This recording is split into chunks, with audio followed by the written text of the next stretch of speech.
Yo, how's it going, guys? I'm Jack from On the Spot Sports, and I'm along with, I'm Tyler. and we're all joined with Common Sense Sports Talk's very own Andrew Andrew, Freeman. what's up? How are we doing, Andrew? Doing all right. Thanks for having me on, guys. Ready to talk some NFL football. It's definitely an exciting part of the year. Definitely, very exciting. For sure. So basically, we're going to be recapping this crazy NFL offseason, previewing what kind of happened after Super Bowl 53, I believe it was, or 52. So recapping free agency, discussing some key trades, maybe some coaching switches, maybe even some top quarterbacks, receivers, all kinds of positions of this decade. And then we're going to do a little fun stuff and maybe preview who's going to the playoffs, who's not. We got full division standings and stuff for you guys. So it's going to be a fun episode, which teams are going to be on bottom, which teams are going to be on top. This is going to be a full episode, lots of discussion. I'm anxious to hear what you guys have to say about this. So, yeah, we want to get right into it. Andrew, you could take it first. Well, yeah, we can start off with the trades. I know for me, one of the big trades this offseason was obviously what the Giants did, trading away Odell Beckham Jr., giving a first-round pick, a third-round pick, and then Jabril Peppers in return. And one of the interesting thing about this trade for me is when you look at the return for the Giants, this really wasn't a big return for them for one of the elite playmakers in all football. When you look at OBJ as a player, he's one of the most valuable non-quarterback offensive players in the entire NFL. And the main return that the Giants got here was essentially a nose tackle in the first round that they drafted in Dexter Lawrence, and then a box safety in Jabril Peppers. And the reason I point that out is, like I said, Odell Beckham Jr. is one of the most valuable players in the entire NFL. Well, a nose tackle and a box safety, you're looking at two of the least valuable positions on defense. So it upgrades the defense in a way, but I don't think it's one of those where you're really looking at it being worth giving up an elite talent on offense, especially with the way the league is trending now towards an offensive league. I don't know. What do you guys think about that trade there? I'll take it next. I was not expecting this trade at all. I thought OBJ would be on the Giants for his whole career. But it's interesting to see him go to the Browns. Or yeah, it was the Browns, right? Mm-hmm. Yeah, but it's a shocker to the whole football world, I think. And they got Baker Mayfield on the Browns, so I think they're gonna do big things with OBJ and Baker Mayfield, just feeding the ball. Baker feeding the ball to OBJ. It's gonna be a fun season for the Browns. I can already tell. Tyler, what do you think of this?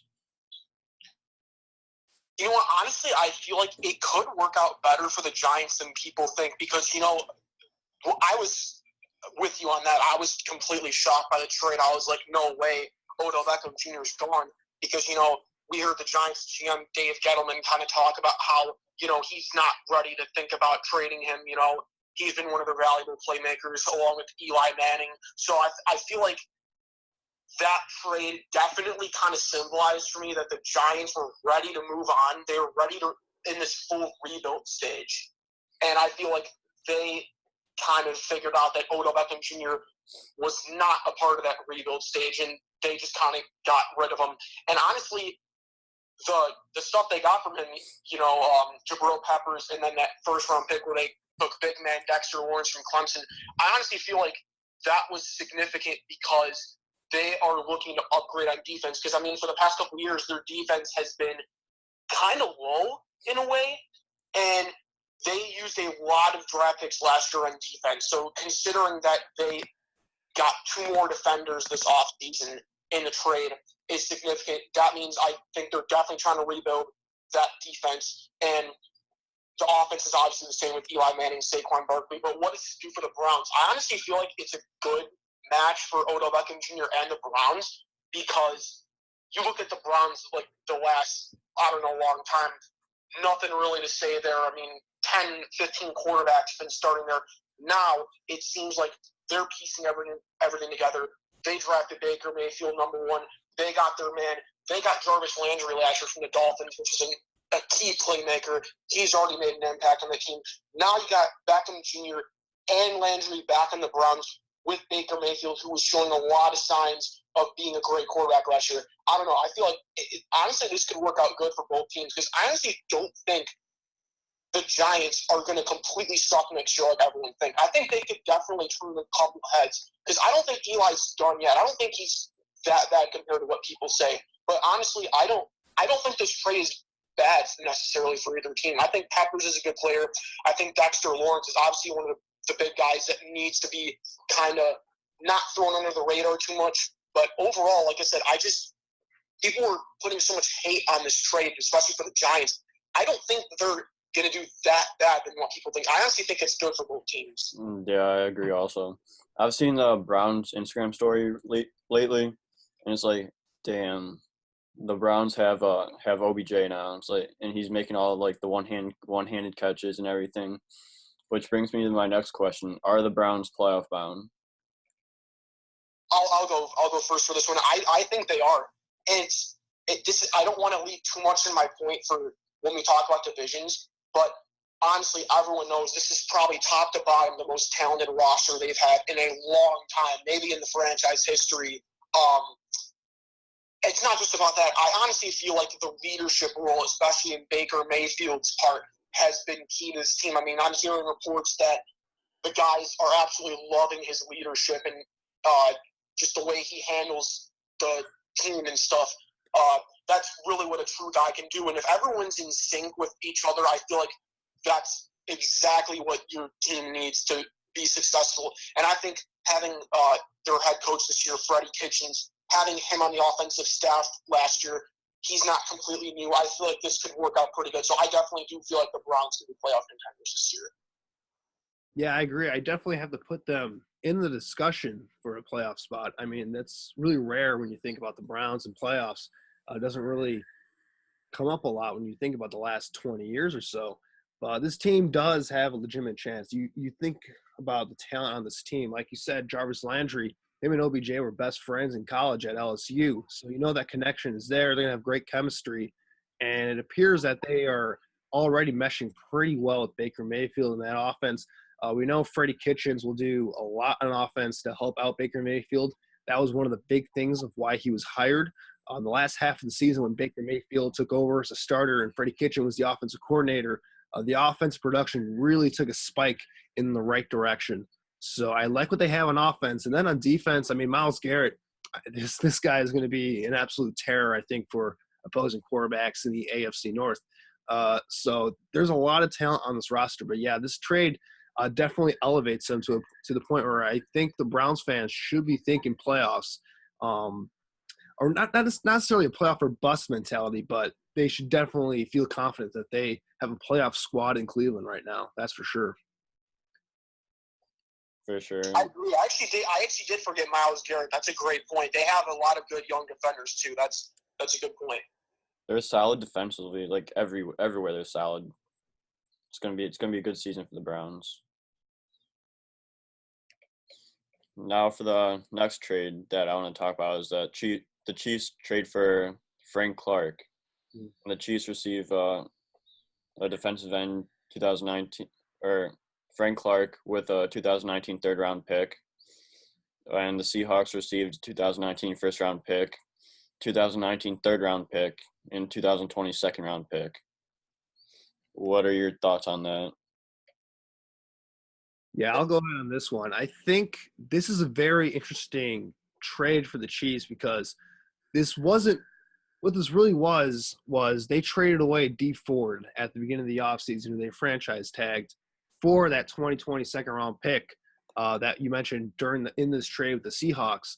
They got that pick from the San Francisco 49ers. So what this basically is they're swapping out Dee Ford for Frank Clark. And I find this very fascinating for me because in my personal opinion, Dee Ford and Frank Clark are very similar in terms of like how you measure each player in terms of what tier they're in as pass rushers. They're very similar caliber players.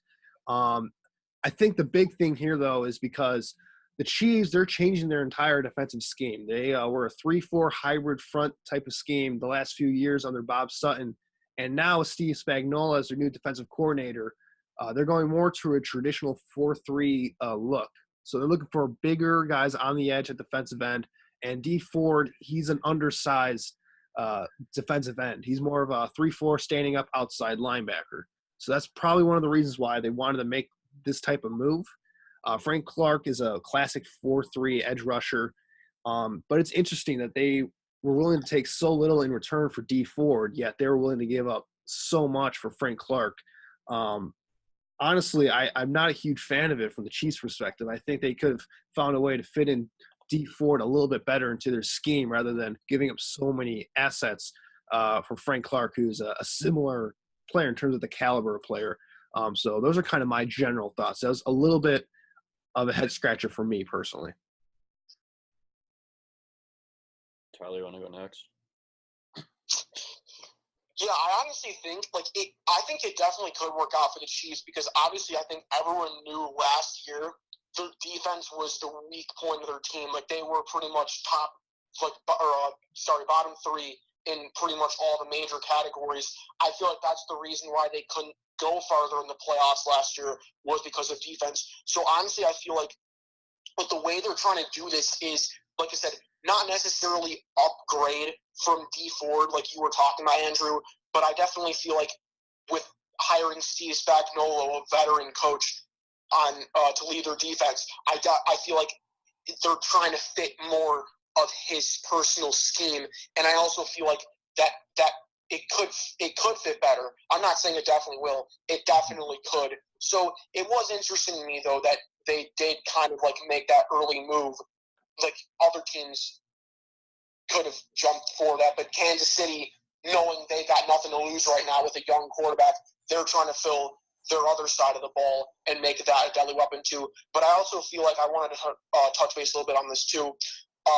Adding the so-called honey badger and Tyrann Mathieu, that's going to be a key acquisition too. I feel like he's a good player, very aggressive on the defensive side of the ball. But honestly, it could work. Like I said, I'm not 100% sure if this is like the right move, but knowing how Spagnuolo coaches defense, I feel like that was just kind of a thing where they wanted to fit his style more and D Ford didn't really work out for them. Well, like you said, the Chiefs were terrible across the board on defense last year. So I think you can imagine from their perspective, they're thinking, well, we had D Ford here already and our defense was terrible. What's the big deal in keeping him around when we were bad with him? Why not try and make more of a philosophical change here while we're changing schemes here to bring in guys that fit better what we want to do? That certainly makes sense. The only thing I question is the value. Because it feels like to me, I don't know if you feel a similar way, that they gave up Frank Clark for, pennies on the dollar here when you're talking about only a future 2020 second-round pick. I think that they could get a little bit more value for him there. I don't know if any of you want to touch on that, but that's really my only question mark when it comes to this trade. Otherwise, I think, like you said, there's only one way to go for the Chiefs defense, and that's up, because they were dreadful for large parts of the season last year. Yeah, I agree. I agree with the value part because, like, D Ford for a 2020 second-round pick, it's interesting. I don't know if the value is there, especially with the second round, but it's interesting nonetheless. So, but I think it could work, honestly. Like, they'll get more value from him or something like that. Like, help the team improve. Tyler, you want to say something? No, I mean, I think you guys pretty much covered it all. I mean, I think the Chiefs will take a step in the right direction on defense next year. I don't know how much, but I feel like Spagnuolo is going to help them on the defensive side. I feel like it's going to be a beneficial trade. I don't think they're going to be all like they were last year on defense. Yeah, for sure. Who do you guys want to talk about next? Well, I think one more trade that I think that's worthy of discussion is with the Oakland Raiders staying in the AFC West division. the Antonio Brown move. What are you guys' thoughts on that situation? Because that was an explosive situation in Pittsburgh, it's seen throughout the season with all the drama off the field for them. Do you think it was a good move for the Steelers to move on from Antonio Brown at this point? And with them moving on, do you think they got proper value in that perspective? Charlie, you want to start with that? Yeah, I honestly, like, there were vague reports about him going to Oakland. So when it actually happened, I'm like, wow. I'm like, you know how, like, the reports first come out and you're like, oh my God, it's a total shock. But then, it kind of started to sink in. I'm like, okay, he's a Raider now. I don't know. This move is very kind of like it definitely does raise my eyebrows a little bit because we know what Oakland's all about this year and in the future with John Gruden. He's coming in here. He's getting like at least 5 to 10 draft picks, maybe more. So honestly, to kind of see him trade for a veteran receiver who has maybe established himself as one of the best in the game, it's pretty questionable because that I think they didn't totally want a completely new team. They kind of maybe wanted like a veteran receiver to help them out, maybe a good person for Derek Carr to throw the ball to, who he's kind of struggled over the years, but I think he has some good potential.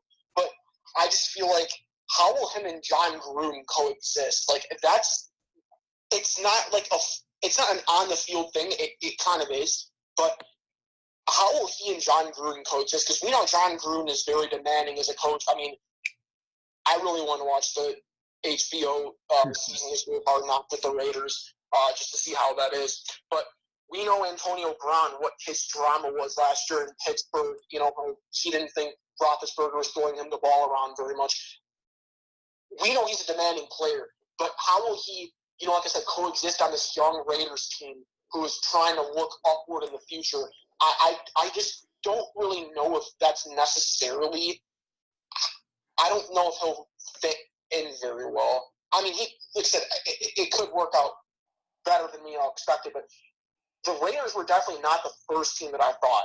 Like, I didn't think that Gruden would make that kind of move on a veteran receiver. I don't know, Jack or Andrew, what do you think about this interesting move by the Raiders? I honestly don't really like this trade, just because like all the drama that's been happening with Antonio Brown.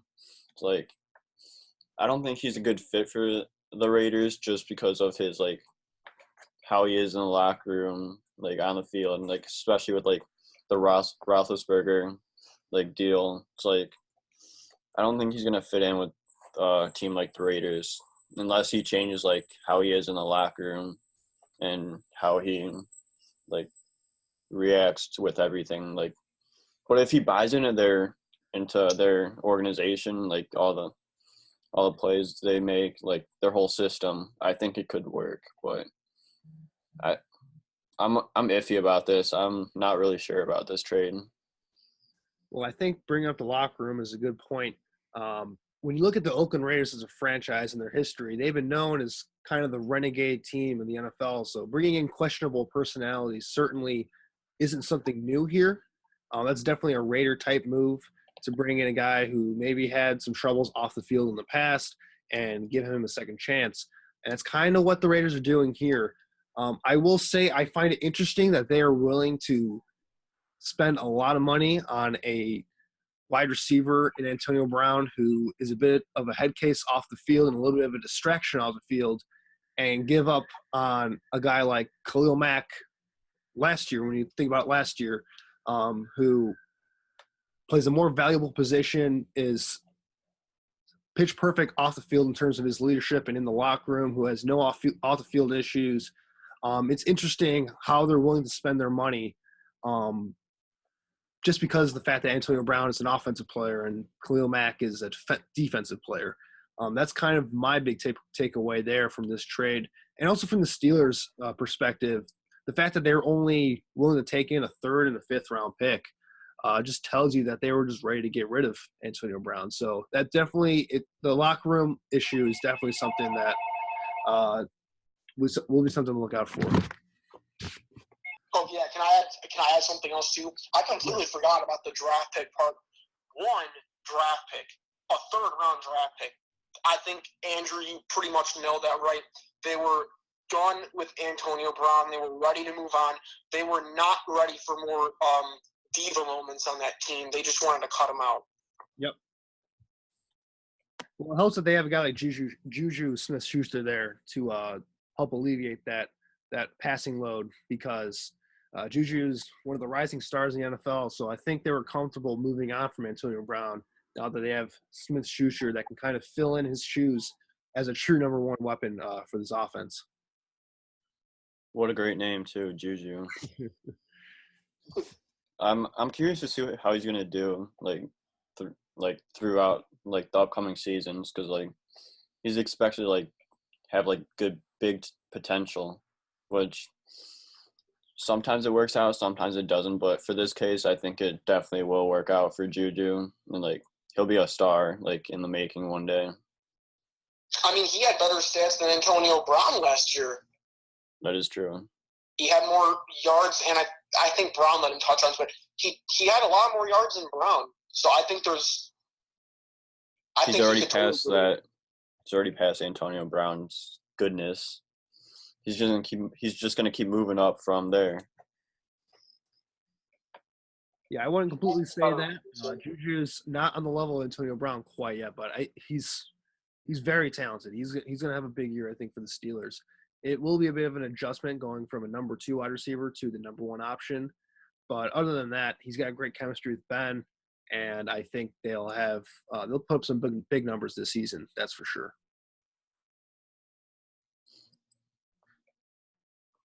Is there any other major trades that you want to talk about, or is that it? I think there was one other one I kind of wanted to cut on, and after Andrew mentioned about one part of the Steelers drama, I'm going to try to take it to the other half. How about Le'Veon Bell sitting out the entire season last year, wanting more money? Very head-scratching why he signs with the New York Jets for less money than what the Pittsburgh Steelers offered him. I only got one answer to that. I honestly feel like he signed with the Jets and not the Steelers, even though the Steelers offered more money. And he wanted more money, it's obvious. He went away from Pittsburgh because he didn't want to be there anymore. Plain and simple. I don't know. And the Jets kind of seem like they're trying to take a step up in the right direction, too, with second-year quarterback Sam Darnold, new head coach Adam Gase. We've heard a lot of comments about Sam Darnold's arm from camp, so I think this is an interesting move by Bell, but definitely how he took less money, even though he wanted more money, just to stay out of Pittsburgh is very telling to me. I feel like that's why Pittsburgh has kind of started to fall apart as a franchise just a little bit right now. Yeah, I think the bottom line with the Le'Veon Bell signing is it was the guaranteed money, not necessarily the overall money, because when structuring NFL contracts, there's a lot of players, they don't really look at the overall value. They look at more at how much guaranteed money that they're getting, because that's overall, that's the bottom line. That's what they want. They want the big guarantee, because the NFL team will, if you're not performing up to the contract, based off how it's structured, they can move on from you and cut you whenever you want. So you want to get that big guarantee figure. And that's one of the things that Le'Veon Bell was looking for with the Steelers. And the Steelers have a policy where they don't really give out many guarantees in their contracts. What they like to do is they like to put a low guarantee at the start of their contracts, but they put a higher salary on players that they re-sign. So what they do is, and if they want to keep some extra salary cap space and keep some flexibility for the future, they will convert that salary then and convert that into a signing bonus if they ever need more space. That's why they're able to stay so flexible with their cap space every single year. And Le'Veon Bell was making the argument that because he's such an important part of their offense, he felt he was more deserving of a bigger guarantee on the bottom line for the contract. So that's one of the main reasons, I think, because, I mean, he plays the running back position, and teams nowadays in the NFL, they will move on from the running back position even if there's a slight dip in production, because it's such an interchangeable spot. We saw James Conner last year. He put up very good numbers and he's not even near as good as Le'Veon Bell is in terms of the overall skill set, but he was still able to produce 85 to 90% of that production. That's just the way the position goes. So it's interesting that he chose the Jets. I'm not sure if they're ready to compete right now, but we are definitely looking to put some weapons around Sam Darnold. So that was the number one priority for them in free agency. So getting a guy like Le'Veon Bell definitely helps them out in the present. That Le'Veon Bell trade is head scratcher for me, especially with him sitting out all of last year. And it's like, dude, if you want more money, then I personally feel that, like, if you want more money, then, like, I would honestly just take the money that the Steelers gave me just to play. I know he probably didn't want to be there, but just to play games and be competitive, I'd just take whatever money they got me. Then maybe just go to the Jets or somewhere the next season. Just ask for a trade at the end of the season.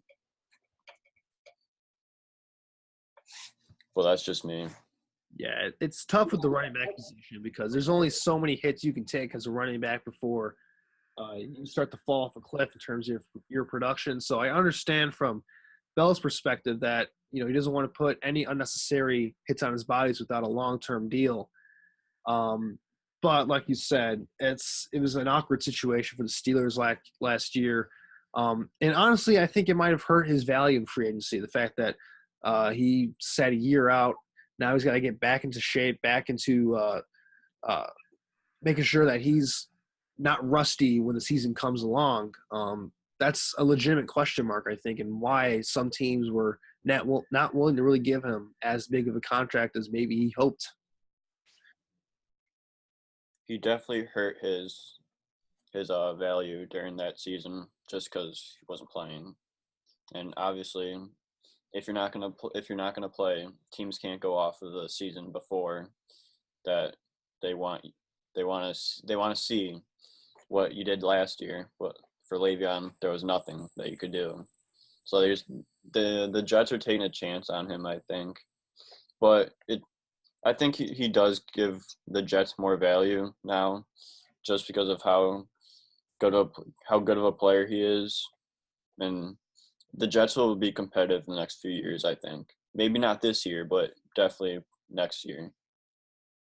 I think we can all agree that second place is the highest they can get in that division. For sure. Yes, we can. Well, as long as Belichick and Brady are around, every team is playing for second in that division. So, as long as they're around, everyone should just be expecting for them to just kind of take the division out. Here we go, another division title. Well, now that we're starting to go on free agency, I kind of wanted to hear you guys' thoughts on some other signings that you liked. Maybe give me a signing that you liked and another that you maybe didn't like as much. Tyler, we'll start with you. What was one signing that you really liked in this offseason period besides the Le'Veon Bell signing?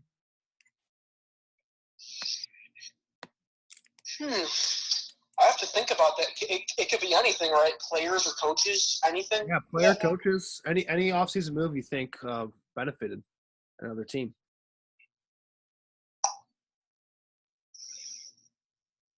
This one might, I honestly can't think of anyone or any other move right now that I could think of.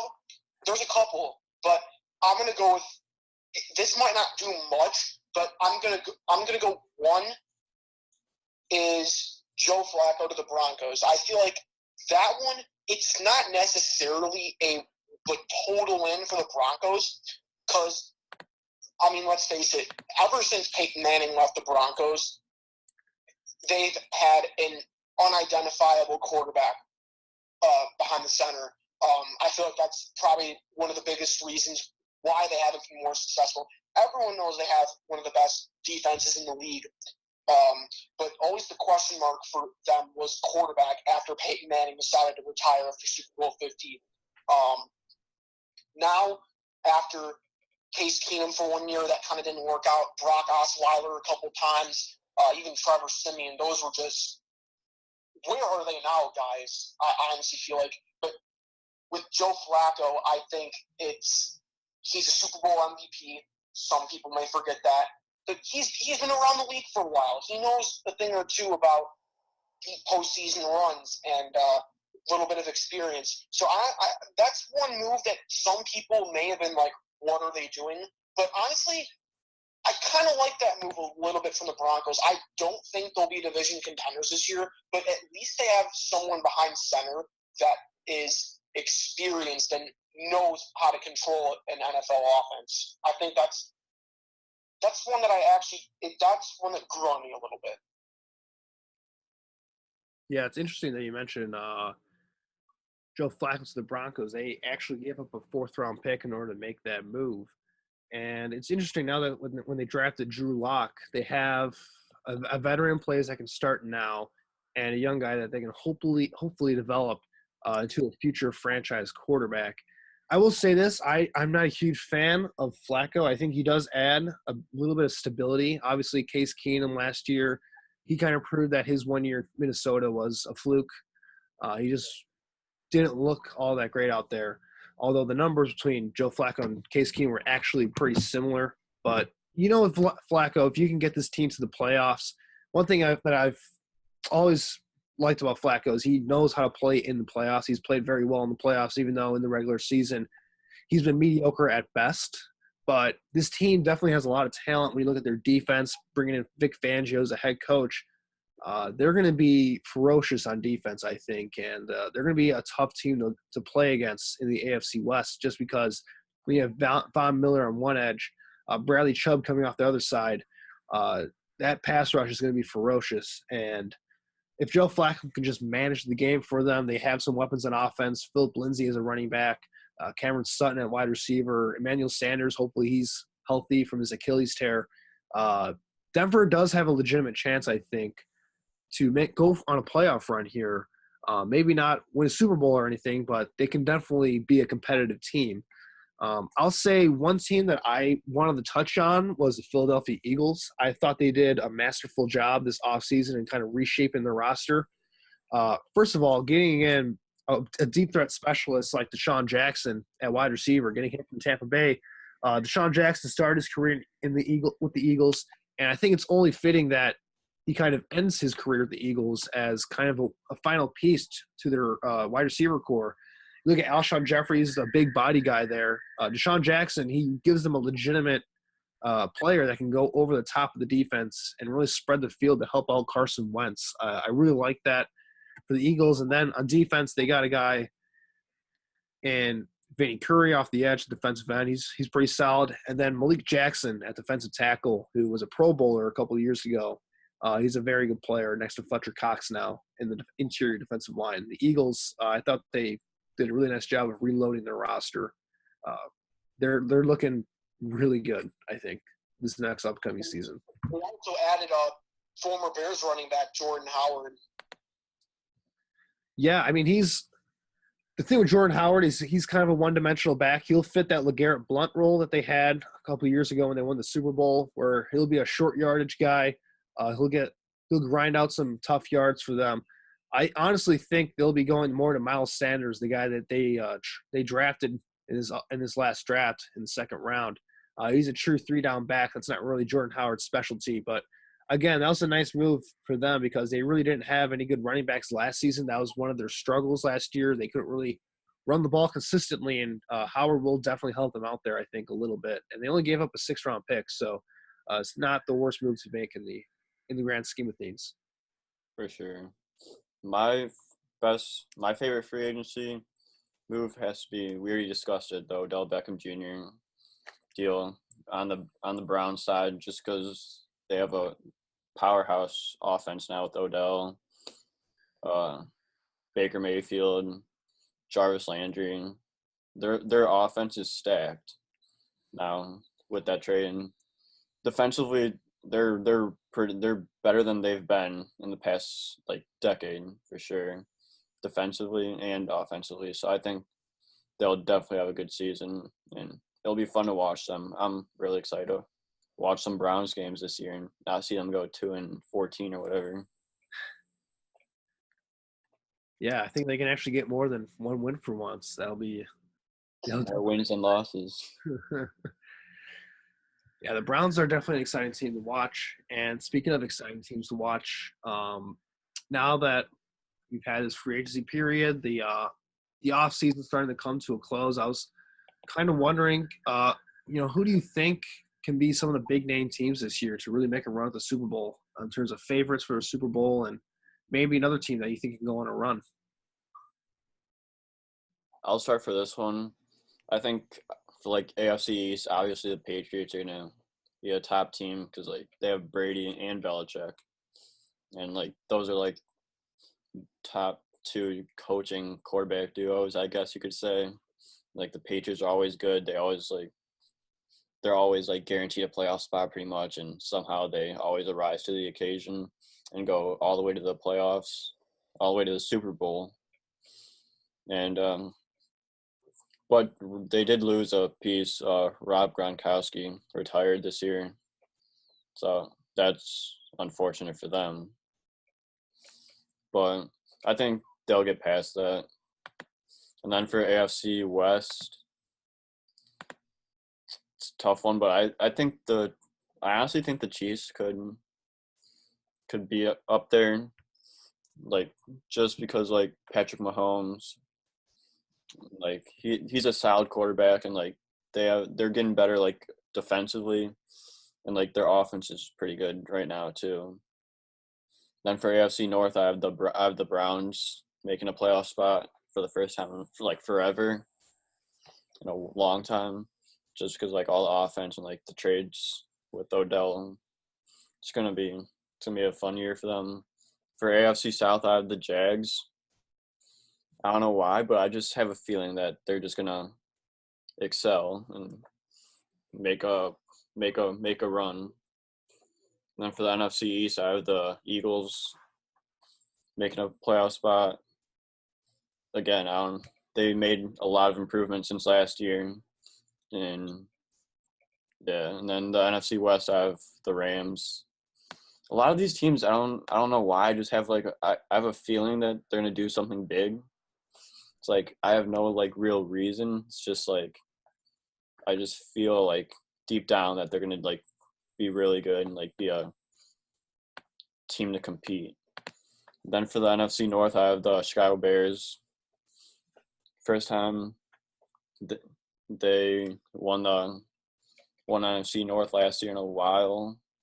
When was the last time the Bears won NFC North last year or before I last year? think it was 2010. 2010. So that would be the year they should have went to the Super Bowl, but Jay Cutler acted like a wuss and sat out. true. Yeah, so it's been like 8 years before last year. So I think they'll repeat on that part, especially with Mitch Trubisky getting better and better each year.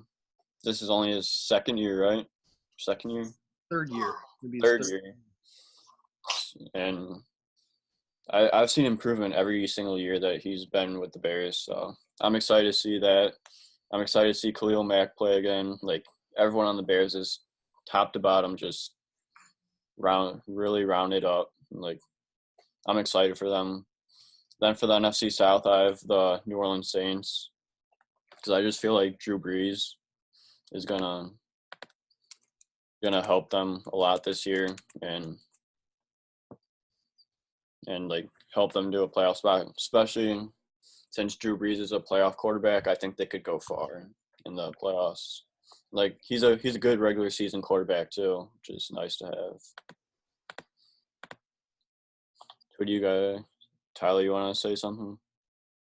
Do you want me to just do like teams on the rise, or do you want me to give me my like division predictions for this year? You can do both. Okay. I'll just kind of go with like general playoff predictions. I'll kind of go each division. I think this should not be a hard one at all. I think the AFC East is won by none other than the New England Patriots, Tom Brady, Bill Belichick. Enough said. Nobody in that division will really give a run at him. No way. The AFC North. This one I was kind of touching base on a little bit earlier. I'm gonna go Cleveland Browns on this one. I think they're gonna win the division, not because of everything that we talked about earlier with talent wise, but I also feel like it's a mix of other teams too. Sorry, I think it's a mix of other teams too. I'm going to say this outright. I don't think Lamar Jackson is going to be a very good quarterback. I just don't feel like his game fits an NFL style. Like, a lot of times he's rushed out of the pocket.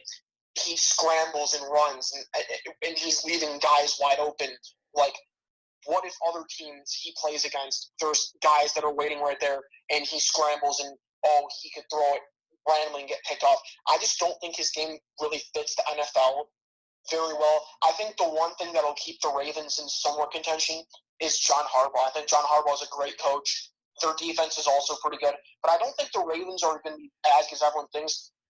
Pittsburgh, I feel like they're honestly taking a little bit of a step back because all the drama that happened last year. This is going to be a very new year without Bell or Brown. I think they're gonna question some things next year. It's not going to be all that great. And then I will say this though for the Bengals, I feel like it's going to be the best year in about 20 years since they finally got rid of Marvin Lewis. That needed to happen a long time ago. So I still feel like they're the weak link in that division, but I feel like the Bengals are still not going to be that great, and especially since they just lost AJ Green for a couple weeks, that's going to hurt too. Him and Dalton have been a pretty solid pair for a while, but I honestly feel like since other teams are kind of at maybe a low point, the Browns will definitely rise to the occasion. And for the AFC South, I don't think anyone has really talked about this, but I honestly think this team could surprise a lot of people, make maybe a Super Bowl run. That's the Indianapolis Colts. Like, where in the world did they come from, like, the second half of last year? Like, look what happens when Andrew Luck is healthy and Chuck Pagano is gone. Like, they got Frank Reich in there, head coach, was on the Buffalo Bills for a couple Super Bowl runs. This team is kind of stacking up again. Like, Luck and Hilton, T.Y. Hilton, his receiver, that's a really good core. They got a couple really solid young running backs, and Marlon Mack, and I forgot who the other one was. I might think of it later. But if Andrew Luck's healthy, this team could be very, very good. I definitely feel like they're a team to watch out for. And then on the defensive side, they have really improved on that side of the ball. Darius Leonard, what a playmaker that guy turned into last year. I feel like this Colts team is also going to be one that's very interesting and that could definitely do a lot of damage. I think they take that division, though. Sorry, Jack, and the Jaguars. And then the AFC West, I think the Chiefs will edge out the Chargers on that one. I think they're both very, very, very good teams, but I just feel like Kansas City, with especially in knowing their side of the ball defensively now, I think that's going to help them get that edge that they needed. Because I think everyone knows that Mahomes is one of the most dynamic quarterbacks to ever step foot on the football field. It's just a matter of living up to his value. So, and then I'm just going to say this really quick. I think the two wild cards in the AFC are going to be the Chargers and the Texans. They both made it last year. I think the Texans still have a very talented roster. They'll make it back. Deshaun Watson, good quarterback. And then the Chargers, I think they're going to be good too. They're pretty stacked too. Don't get me wrong. They can win that division, but I'll say a wild card for them. And then NFC, don't hate me when I say this, but I honestly think the Cowboys will win the NFC East. Like, I don't know why. I just have this weird feeling that Dallas is somehow going to rise on top, even though Ezekiel Elliott is holding out. The Cowboys were fantastic on the defensive side of the ball last year. I mean, you had playmakers like Leighton Van Der Esch in on every play. Other guys making big plays like Byron Jones, Sean Lee still in there sometimes. I feel like the defensive side of the ball is very talented for Dallas. And as for the offense, I feel like upgrading to Amari Cooper is huge, especially for someone like Dak Prescott, who's still not an established good NFL quarterback. I still feel like he has some work to do. But adding Randall Cobb for the Packers is really going to help them. I feel like that's going to really hurt the Packers this year, is Rodgers losing one of his key receivers. But I think Zeke, it's reported that he is not going to hold out another regular season. I honestly feel like everything will come together for the Cowboys. I think they'll win that division. NFC North, I'm going the Chicago Bears. Everything that happened last year was just a huge upgrade. Head coach Matt Nagy putting in some insane plays in the system, really helping these young guys develop. I think Trubisky is going to have a great year. I think he's going to really develop more as a quarterback. I think that's going to be a huge key for their success is how well he does. We know their defensive side of the ball is insane, maybe the best in the National Football League. But how will this offense work? Because I think they can both run and pass the ball extremely well. It's not a complete one-sided thing. I think they can both do everything really, really well. So I think the Bears aren't going anywhere. They're one of the youngest and most upcoming teams, along with the Colts. And I'm just saying this now. Don't be surprised if it could be the Bears and the Colts for the Super Bowl. Not trying to jinx anything, but I'm going to go with that. NFC South, I still feel like the Saints are going to be that team to beat. Alvin Kamara, Drew Brees, and the newly paid wide receiver Michael Thomas. I feel like that squad is really, really going to stay good. The defensive side of the ball, too. People were questioning how the Saints were doing on defense. They filled a lot of holes, I think, on defense, and I don't think they're going to be going anywhere. I think Atlanta might give them a little bit of a challenge. I think they're going to be better this year, but I don't see the Saints dropping that division as long as Drew Brees and Sean Payton are still in sync. And then the NFC West, I have the Los Angeles Rams. Again, I still feel like Jared Goff and Sean McVay and Todd Gurley are still the best team in that division. Everything's still young and upcoming for the Rams. I still feel like they could go back to the Super Bowl as well. I'm not saying it'll officially happen, but they know they have a great and talented roster. Goff's got some good deep targets in I think it's Brandon Cooks and Robert Woods. They've got some good targets there. Todd Gurley, obviously, very, very good running back. Defense also extremely well. I mean, Aaron Donald is considered the best player in the National Football League. That guy's in on almost every single play, getting to the quarterback, roughing him up. The mentality's huge in LA. I got them winning the division.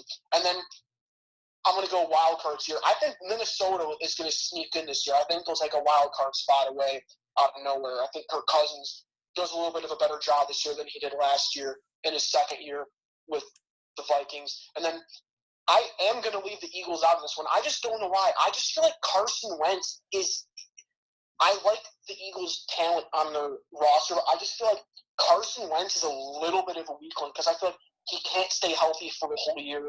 And there's something – I don't understand why.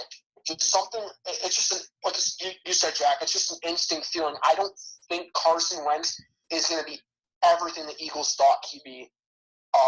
So with that, I'm going to go my second wild card spot, and I'm actually going to go the Falcons on this one. I feel like they again have a lot of overlooked talent in Matt Ryan and Julio Jones and Devontae Freeman.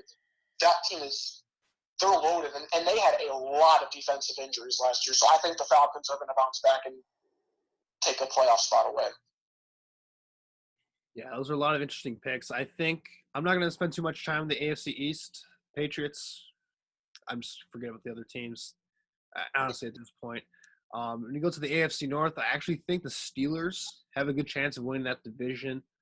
When you look at the Steelers, I think one of the things that hurt them last season was just all the off-field drama was a big distraction for them. And you got to remember, this team was in the top 10 in sacks last year. They were top 10 in takeaways on defense. They were a top 10 scoring offense. It was clear that this team was a lot more talented than their record reflected. Last year, they had a dramatic collapse last year where it just seemed like everything went wrong for them late in the season. Look, I think Antonio Brown is a big loss for their offense, but this Pittsburgh team knows how to develop wide receivers. Remember, Antonio Brown was a sixth-round pick. They drafted a wide receiver in this past draft. They drafted a guy last year in James Washington, who I think is going to break out and be pretty good for them this upcoming season. They will replace that production from Antonio Brown. Their offense is still going to be good. They're going to run the ball well. Ben Roethlisberger is still playing at a high level. And as long as their defense can limit some big plays and do just enough to really help out this team, they're going to be right in there for the AFC North, I think. I don't think they're going anywhere. For the AFC South, I agree with you, Tyler. I think the Colts are the one team that nobody's really talking about. Andrew Luck, I think, is a top 5 quarterback in the NFL right now. He's so good. He's one of the best quarterbacks in the entire NFL. And again, we saw, like you mentioned, when he's healthy, he's capable of winning games all by himself. We saw that in his first 3 years in the NFL. The Colts really had nothing around him, and he was able to get them to 3 straight playoff appearances pretty much by himself, which is really a tough task to do for such a young quarterback. Now he's got some help. Quentin Nelson on the offensive line, he's probably the best guard in all of football right now, even as a second-year player. He really helped stabilize that offensive line for them last season, which has been such a weakness for the Colts over the past 5 or so years, ever since Andrew Luck's been in the NFL, really.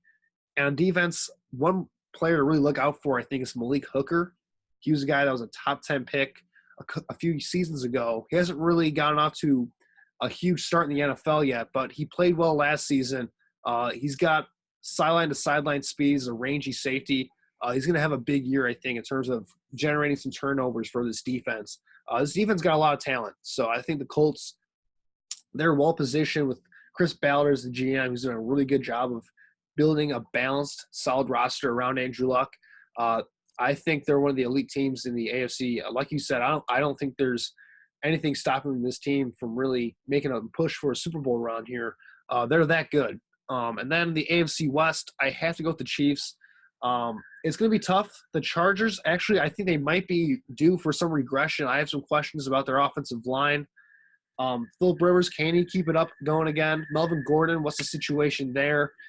Can they replicate that production if he doesn't play and if he decides to sit out for an extended period of time? The Chargers are going to be competitive, but I'm just not sure if they're going to be able to compete enough with the Kansas City Chiefs. And, I mean, that offense is just unbelievable. Patrick Mahomes might be the best quarterback in the league right now. He's just fantastic to watch. Tyreek Hill is amazing. Travis Kelce as a tight end. Sammy Watkins as a complementary piece. They just have everything going for them. And if their defense can be anywhere near average, then I don't see any team being able to really beat them besides maybe the Colts in the AFC. And then for the NFC, I like the Eagles in the NFC East. I know you're not as high on Carson Wentz, Tyler, but when healthy, Carson Wentz is every bit as talented as Andrew Luck, as Mahomes, as Rodgers, all those elite quarterbacks up there. He's just as good as them when healthy, but that's the big thing. He has to stay healthy. I think he will be able to stay healthy this season. He's done a lot to work on his body. I think he's going to be a little bit more cautious trying to take hits and things of that nature. This Eagles roster is maybe the most loaded in the entire NFL.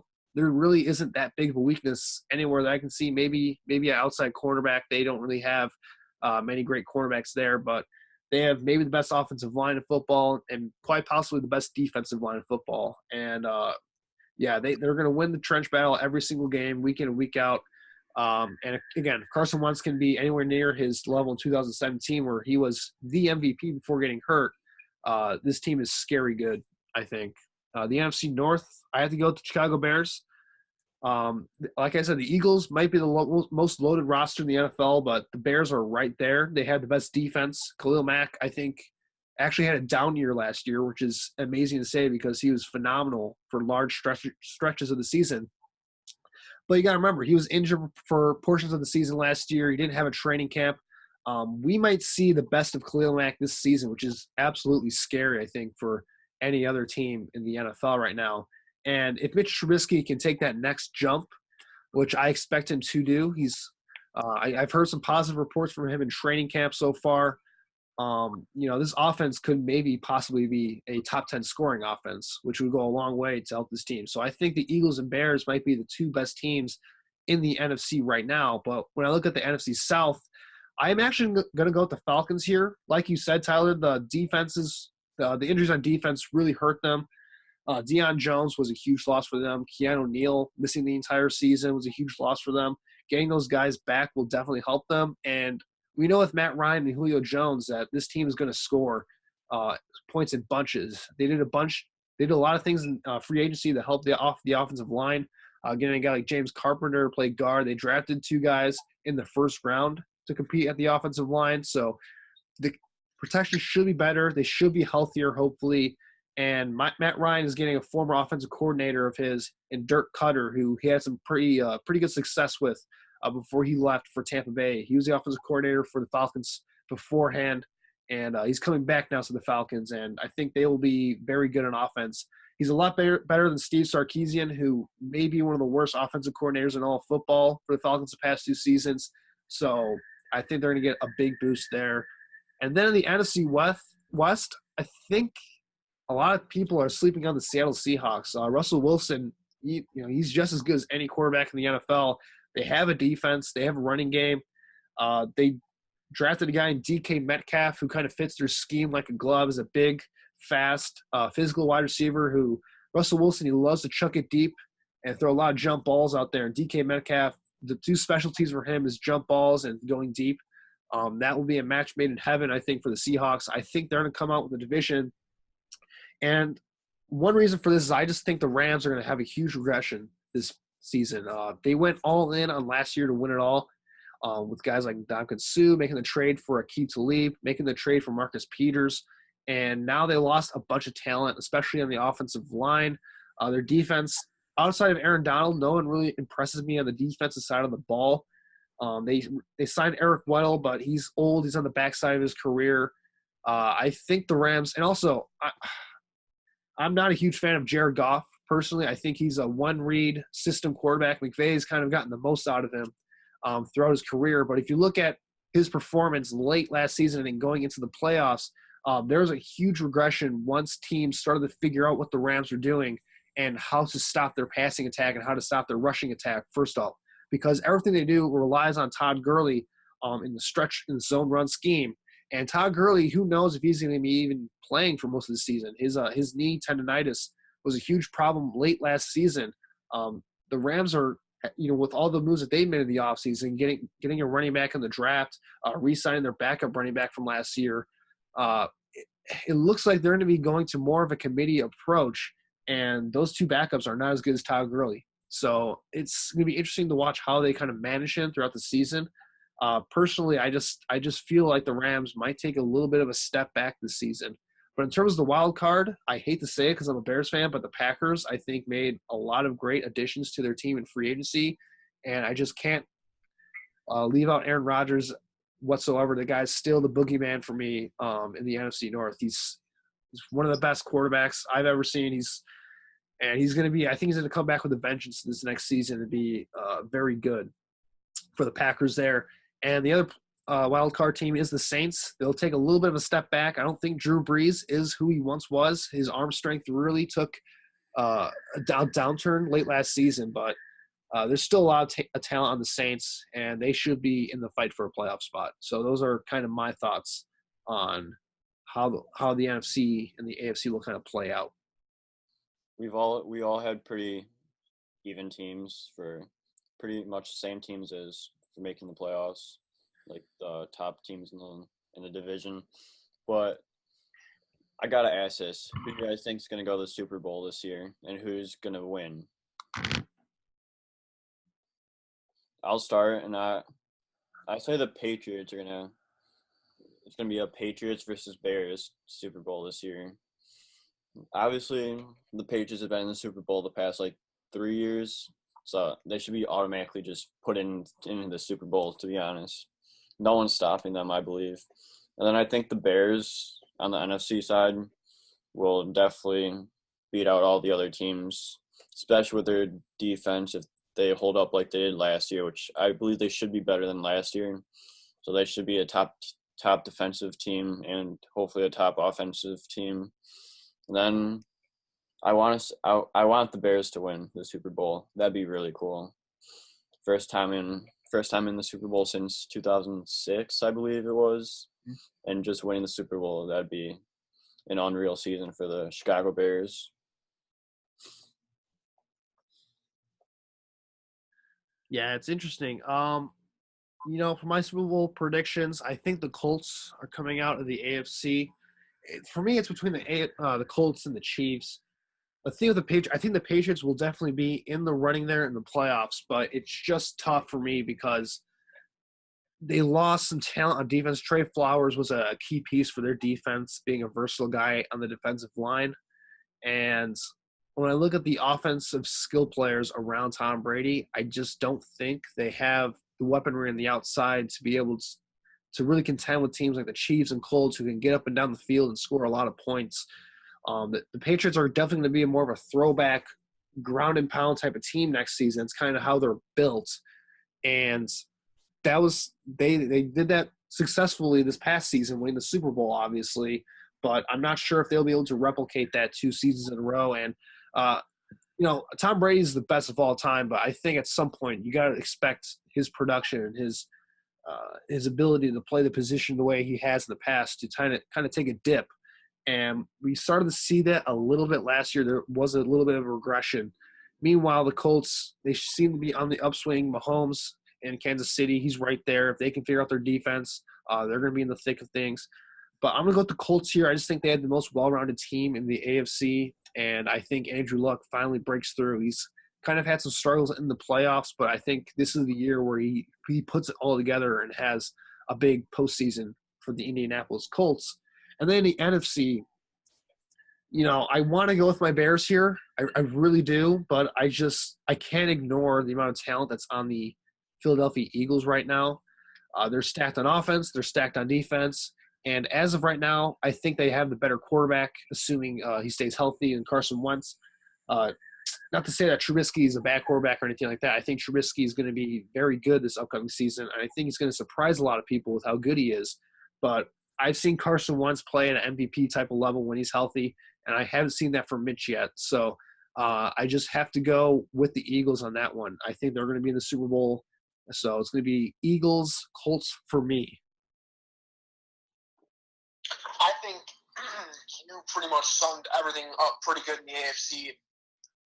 I think it's definitely going to be between the Colts, the Patriots, and the Chiefs. I think the one team that I will eliminate here from this equation, I'm going to go Kansas City just because I feel like Mahomes, it'll still be a little bit too much for him. I'm not saying like that, but the level of experience that he has in the playoffs is not what Andrew Luck and Tom Brady has. They faced off in the playoffs, I believe, 2 or 3 times already. They know each other pretty good.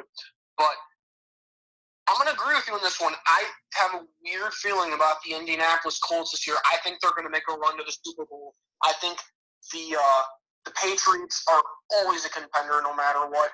I mean, last year after the Miami Miracle, you looked at everyone was looking at them and they're like counting them out, ruling them out basically.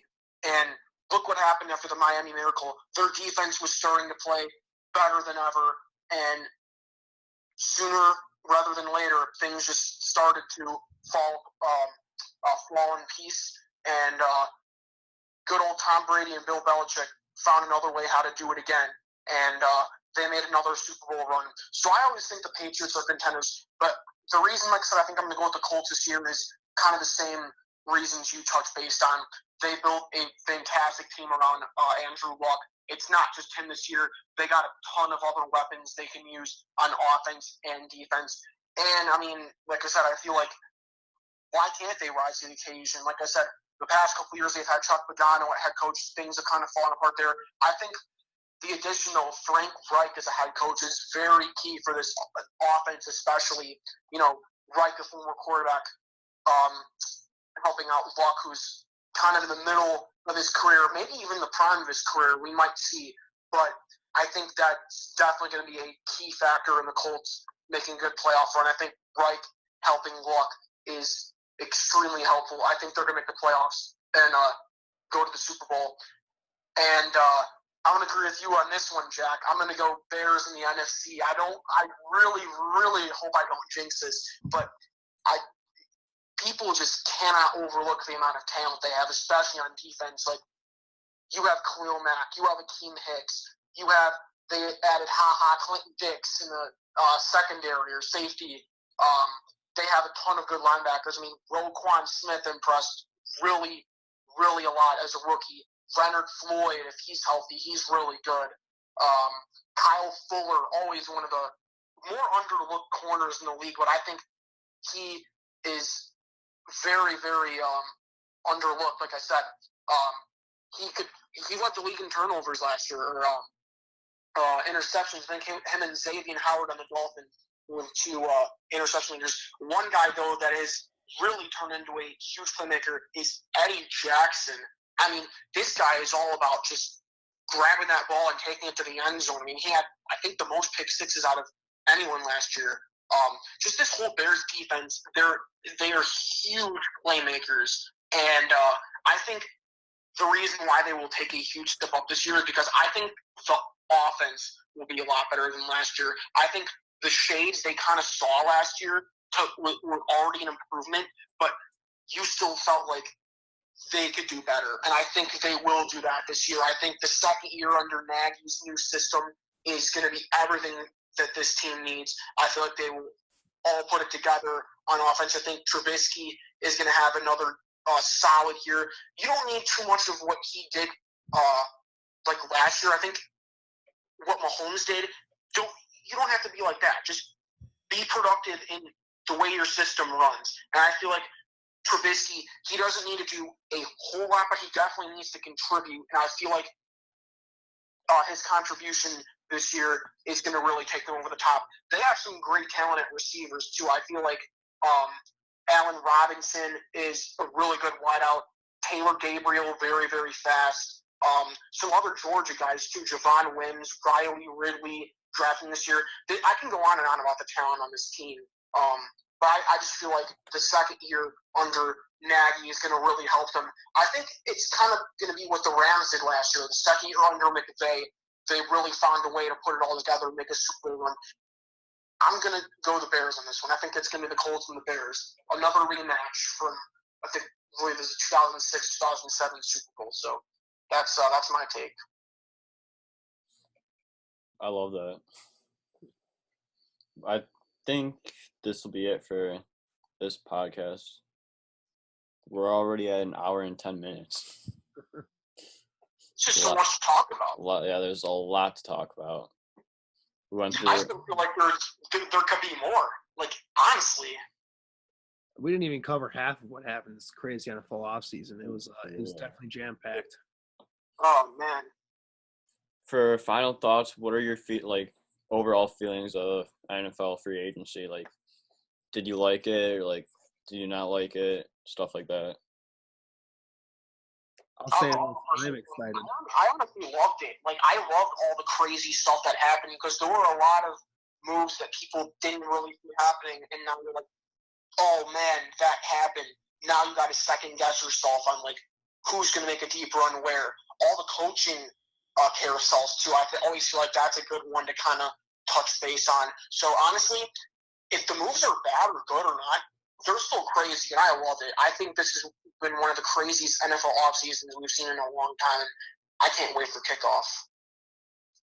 Yeah, there's definitely a lot going on in this NFL off season period, and I'm very excited just to get to the NFL season. We're about a month away now, I believe. It's really exciting right now. And if this offseason is any indication of what it's going to be like for this actual NFL season that's coming up here, I think all NFL fans are in for a crazy season coming up because a lot of teams were very aggressive to make moves and to wheel and deal in free agency and get players that they thought they could contribute. Not many teams were sticking to their guns in terms of just staying put.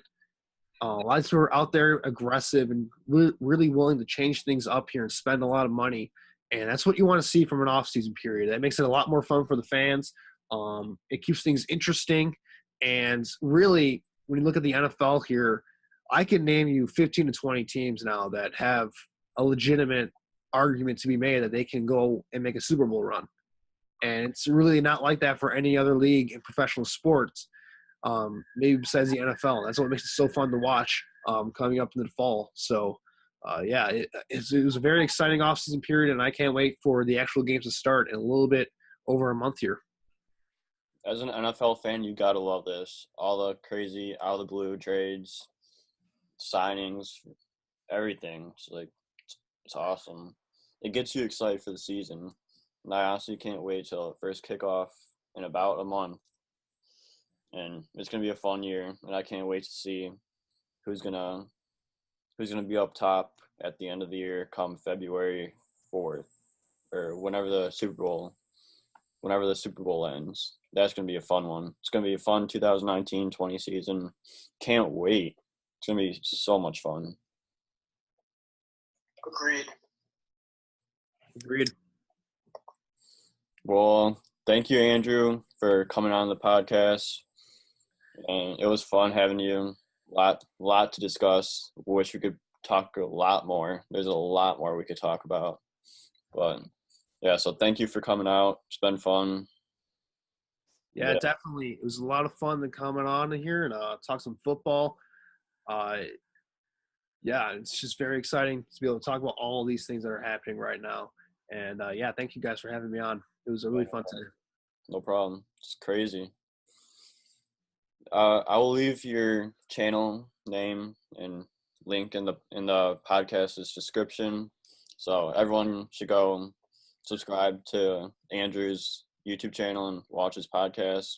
A lot of interesting stuff, and I know he just got done recording another episode of something of NFL stuff for his channel, so you got to go check that out.